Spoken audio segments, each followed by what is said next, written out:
This is Lincoln Stoller of MindStrengthBalance.com reading a piece called COVID-19, Time to Look Around. Quote, reject your sense of injury, and the injury itself disappears. End quote.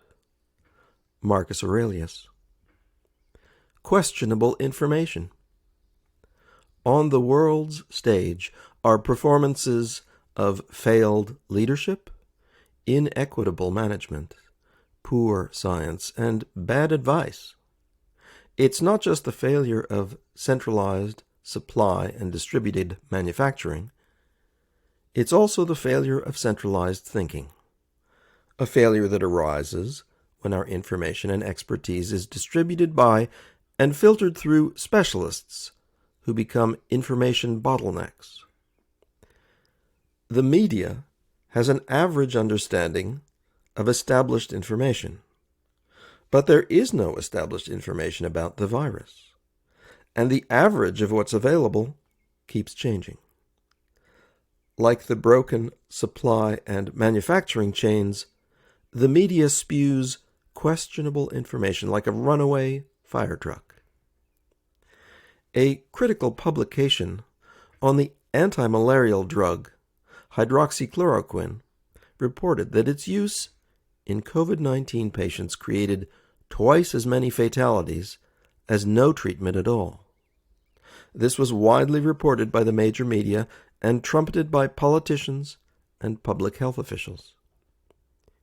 Conservative economist Chris Martenson returned to the original article and showed, using the information in the publication, that the work was thrown together without skill or accuracy. As a result, the analysis amounted to worthless science, from which no conclusions can be drawn. A better analysis of the data leads to a result almost contrary to what was stated and rebroadcast by the media. The study did not contradict the increasing amount of anecdotal medical literature that shows a proper administration of hydroxychloroquine has reduced serious complications from COVID-19 by almost half. In spite of this truth, the fallout effect of this fallacious article continues to mislead administrators and politicians. When situations spin outside the norm, normal channels report information inaccurately. You must gather information yourself, and the information you need is available. To become informed, first recognize that being informed is not your right, it's your responsibility. Don't rely on the major media, politicians, or public health officials who are, by definition, answerable to vested interests. For these people, the balance of power is primary and truth is secondary. Instead, follow individual doctors and scientists who are accurate observers. Here are 3 resources of accurate medical information that post regularly to YouTube. Chris Martenson at peakprosperity.com. Roger Shailt, MD, at medcram.com. MEDCRAM. And John Campbell, MD, spelled CAMPBELL, who you'll have to look up on YouTube. The mainstream media is a narcotic cocktail of irrelevant spectator sport, palliative social bonding, and damaging misinformation. Listening to mainstream media is like huddling on the Titanic and listening to clueless leadership while select elements of the corporate infrastructure lower financial bailout boats where you can't see them. We must take responsibility for being informed, using both original sources and our body's own wisdom. Future management. Successful planning is not built solely on an intellectual understanding of the situation. If we take that approach, then our course is optimized by learning all the facts and only changes when the facts change. This strategy works when the facts are known. The goal is fixed, the path evident, and our intentions are clear. In business, this static approach is called the waterfall approach, because once we begin, we're inexorably swept over the consequences like a series of waterfalls.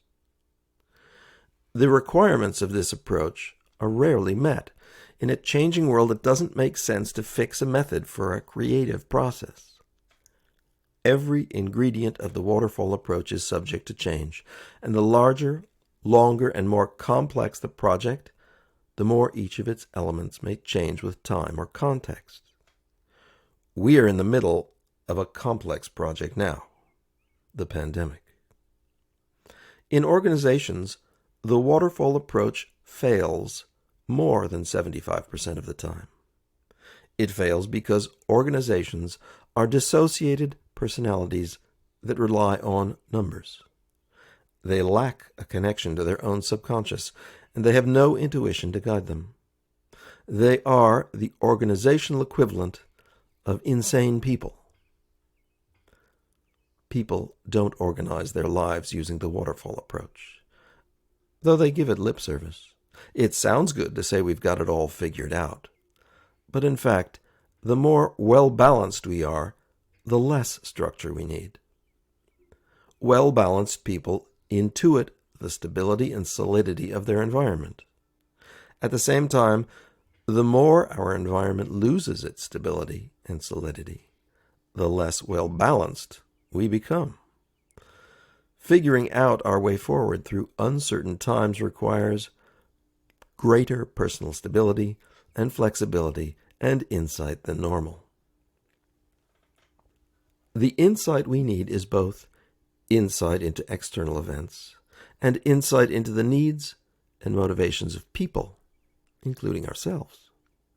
Our own needs become difficult to manage when the needs in our environment lose form.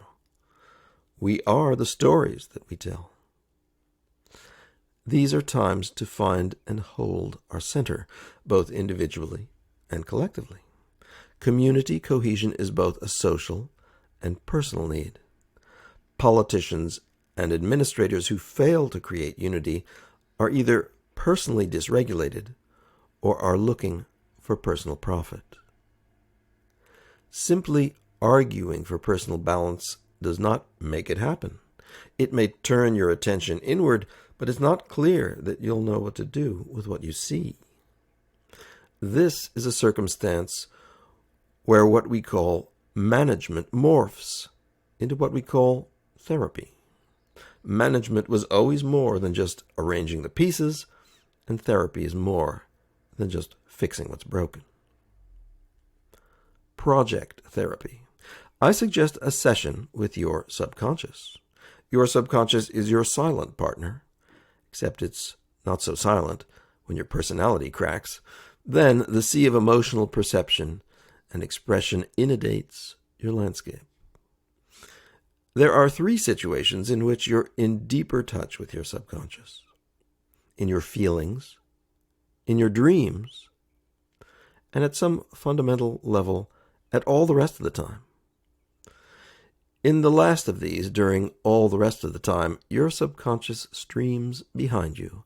You're looking forward into the real world, like a person running a race, focusing on the image of progress.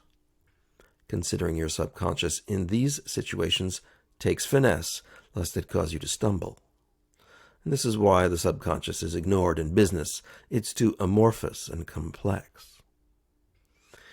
Your dreams have been reminding you of your subconscious's presence in your daily life.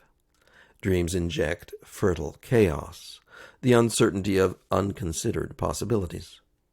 Dreams are disruptive elements from your subconscious, more disruptive than what's already on your radar. Dreams emerge to have disruptive effects if you have the mental resources they require. You'll have dreams even if you lack these resources, but you won't remember them. In this case, their operation will remain in your subconscious, lost from recollection. Your feelings are invitations to consciously engage the currents of your subconscious. The feelings of others are opportunities for building consensus. Feelings are the dumplings in the stew of your emotions. Moods are the perceptual gloss these emotions cast on the world around you. Urges are the ideas that bubble up. To invite your subconscious, sink into your feelings, explore your moods, and let your urges speak to you. Engage your emotions like a wobbly landlubber boarding a sailboat, fumbling to cast off and let the wind carry you. I've written the guided visualization called The Voyage to trace these steps from the conscious to the subconscious. The Voyage builds a cross-dimensional bridge between the apparently definitive conscious world and the soft, multi-layered subconscious world from which we create our conscious perception. The goal is to navigate in the current chaotic environment, lowering the keel of emotional balance and raising the sail of intuition to move with direction through our fluid situation. The visualization uses a land-ocean boat metaphor. It doesn't require that you have boating experience. In fact, it's better if you don't. That way, what you imagine will be your mind's territory, not one from memory.